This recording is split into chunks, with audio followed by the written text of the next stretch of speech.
لا إله إلا الله لا إله إلا الله.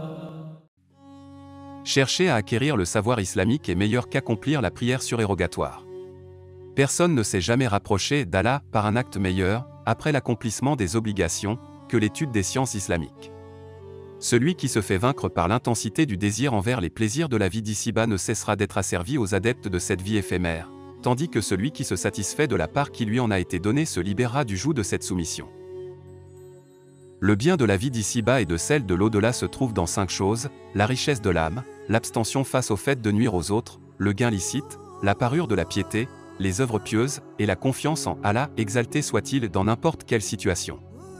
Celui qui désire voir son cœur être illuminé par Allah, à lui de délaisser les paroles à propos de ce qui ne le concerne pas, de s'éloigner des péchés et d'avoir des actes pieux entre lui et Allah, exalté soit-il, qu'il cache secrètement aux gens. Dans un second rapport, devra souvent s'isoler des gens, manger peu, abandonner la fréquentation des sots et détester les gens de science, qui ne pratiquent pas l'équité, et se conduisent avec indécence. Ô Rabbi, ne parle pas des choses qui ne te concernent pas, car le mot que tu prononceras te possédera et non le contraire. Si tu déployais tout ce qui est en ton pouvoir pour que les gens soient tout satisfaits de toi, tu n'y arriverais pas. Alors occupe-toi uniquement de vouer tes actes et tes intentions exclusivement à Allah, puissant et majestueux soit-il. La personne sensée est celle dont la raison l'empêche de faire tout ce qui est blâmable.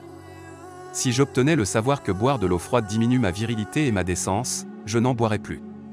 La virilité et la décence ont 4 piliers: la noble éthique et le bon comportement, la générosité, l'humilité, et la dévotion dans le culte d'Allah. La virilité et la décence consistent à avoir les membres de son corps chastes face à tout ce qui ne les concerne pas. Ton frère n'est pas celui avec qui tu as besoin d'agir, avec retenue et prudence, pour te protéger de son mal. Celui qui est bon envers toi t'a certes ligoté, tandis que celui qui ne l'est pas t'a certes rendu la liberté. Celui qui colporte jusqu'à toi les propos mauvais des gens à ton encontre, cherchant par cela à semer le mal entre eux et toi, fait la même chose dans l'autre sens.